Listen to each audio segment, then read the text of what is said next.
Good morning, students. Today we will start new chapter of history, the making of the national movement 1870 to 1947. In this chapter we will read about emergence of national movement. In the previous chapter we studied the British conquest of territories and takeover of kingdoms, introduction of new laws and administrative institutions, changes in the lives of peasants and tribals, educational changes in the 19th century, debates regarding the condition of women, challenges to the caste system, social and religious reform, the revolt of 1857 and its aftermath, the decline of craft and growth of industries. So, we have read in these chapter that Indians were discontented with British rule. So different groups or classes were dissatisfied and they started to get together to oppose the British rule. After the revolt of 1857, the English East India Company was replaced by the British Crown. Many Indians were optimistic and expected a new beginning, but the British continued their oppressive and repressive policies. The Indians realized that their welfare was not a matter of concern for the British government. This gradually led to the development of nationalist feeling. The stage was now set for India's independence and only a final step was needed to achieve this goal.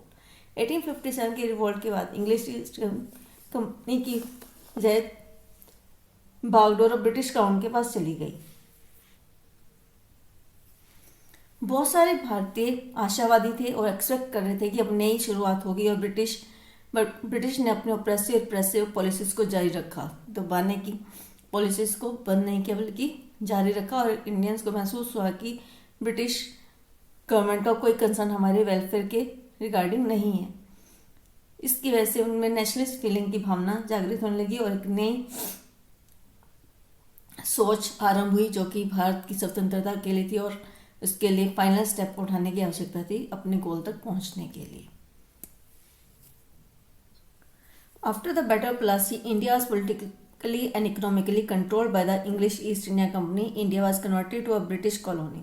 The British ruled India to promote their own interests. They utilized the resources of India for their own advantage.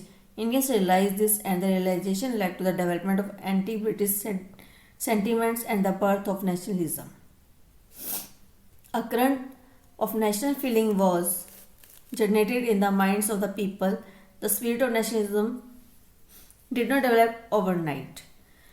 Battle of Plassey के बाद भारत का control politically और economically English east India company के हाथ में चला गया। India एक ब्रिटिश कॉलोनी बन गया। ब्रिटिश ने इंडिया को के ऊपर रूल किया अपने इंटरेस्ट को प्रमोट करने के लिए। उन्होंने इंडिया के रिसोर्सेज को अपने फ़ायदे के लिए यूज़ किया। इंडियंस ने महसूस किया और इस महसूस करने से ही उनमें एंटी ब्रिटिश सेंटीमेंट्स की भावनाएं आरंभ हो गई और जिसने राष्ट्रीयता की भावनाओं को जन्म दिया। एक नेशनल फीलिंग जो लोगों के मन में उठी वो एकाएक नहीं उठी। It developed because of the repressive policies of the British.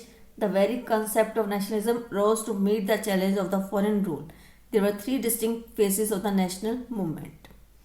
ये भावनाएं एक रातों रात नहीं विकसित हुई। इसका विकास का कारण ब्रिटिशर्स की पॉलिसीज थी जिन्होंने Indian traders, craft person, pageants और कॉमन पीपल, सोल्जर्स तक को आहत किया, जिसकी वजह से उनमें राष्ट्रीयता की भावना का जन्म हुआ और उनका कॉन्सेप्ट था कि अब फॉरेन रूल के साथ को चैलेंज देना और उनको अपने देश से बाहर करना।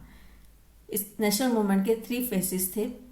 The era of early nationalism 1875 से 1905 तक का, the era of assertive nationalism 1905 से 1919 का रहा, the era of Mahatma Gandhi 1919 से 1947 तक।